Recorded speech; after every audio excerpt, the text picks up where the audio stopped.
Totoo po ba na ngayon, sa mga panahon na ngayon, ay umiiksi yung ating ugnayan? Doon na lamang po sa mga magsing-irog, ayan, sa magkasintahan, hindi na taon ang binibilang, hindi na anniversary lang ang binibilang ngayon, o medyo may katagalan na po, ang binibilang na ay buwan. Kaya ang ipinagdiriwang ngayon ay monthsary. Monthsary. Buwan na lang kasi minsan yung iba na tumatagal ang kanilang relationship. Ang tanong ko sa sarili ko, magkakaroon kaya ng panahon na magkakaroon na rin ng weeksary? Yung linggo na lang ang binibilang para magtagal yung ugnayan. O baka naman, dumating yung panahon, meron na ring daysary. Ano? Ano na lang, araw na lang ang binibilang. Totoo ba yon? Na ang ugnayan ng tao ngayon masyadong maraming puwersa, elemento na sumusubok sa mga ugnayan kung kaya't paiksi ng paiksi daw yung relationship ngayon. Kaya minsan po may sumikat na kanta. Alam niyo ba yung kanta ni TJ Monterde? Yung kantang Palagi. Sino po nakakaalam ng kantang Palagi? Ito po ay sumikat, no? Kung hindi niyo po alam to, ibig sabihin hindi na kayo bata. Pag alam niyo to, be proud to say, I'm still young. Siguro kakantahin ng choir natin to, no? Yung koro lang. Sabihin ko lang po sa inyo yung lyrics, ano? Ang sabi dun sa lyrics, hindi man araw-araw na nakangiti, ilang beses na rin tayong humihindi. Di na mabilang ang ating mga tampuhan, away bati natin, di na namamalayan. No? Talagang napaka-vulnerable o unpredictable ang relationship. Kaya maganda yung chorus nito, di ba?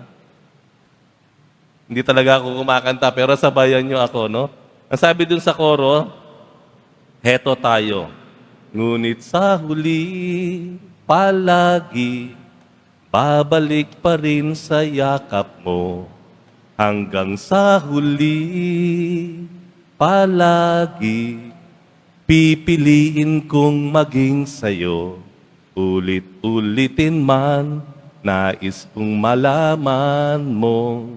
Iyo ako palagi. Yun lang. It's about choice, no? Sinasabi dun sa kanta, pipiliin kong maging sayo.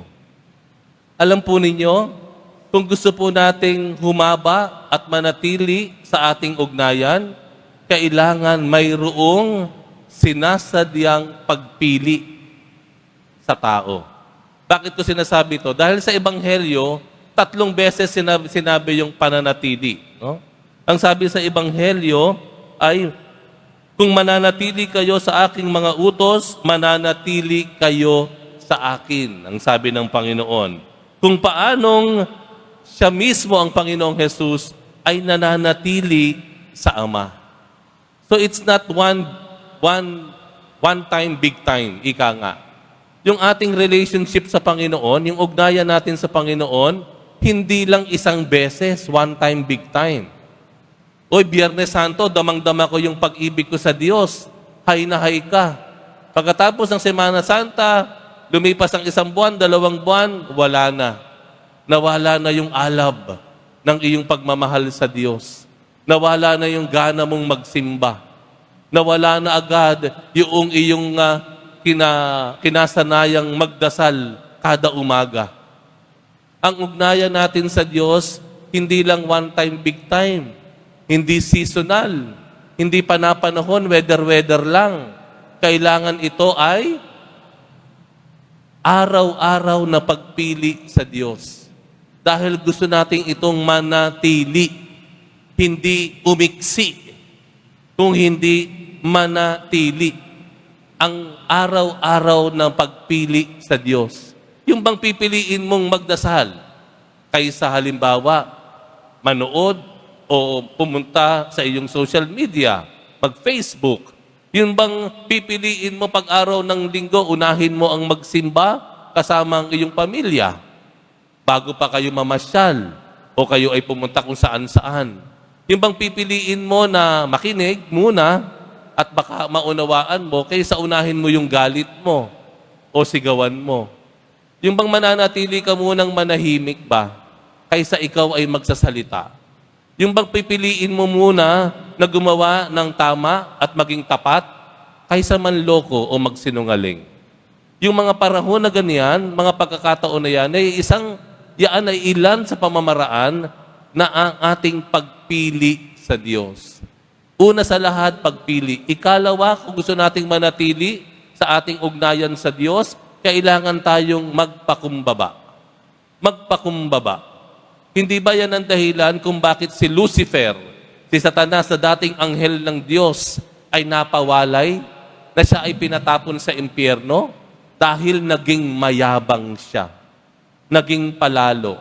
Pag tayo ay magiging mayabang sa Panginoon, hindi natin kayang manatili sa kanyang ugnayan.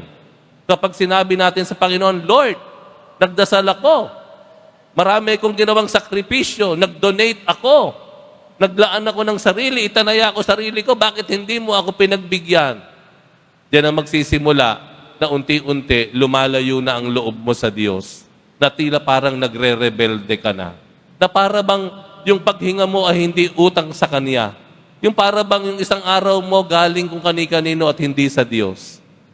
Magpakumbaba tayo. Pagpili sa Diyos, pagpapakumbaba, at pangatlo't huli, para manatili ang ugnayan natin sa Diyos, tayo ay magsisi. To say sorry. Lord, sorry po. Patawad po. Nagkamali po ako. Na ating kilalanin, aminin na tayo nagkamali. Nagkulang. Nandaya. Na tayo ay naging suwail. Na tayo ay sumalungat sa Diyos. Na tayo ay nanakit sa kapwa. Pagsasabi ng sorry. Paghingi ng kapatawaran.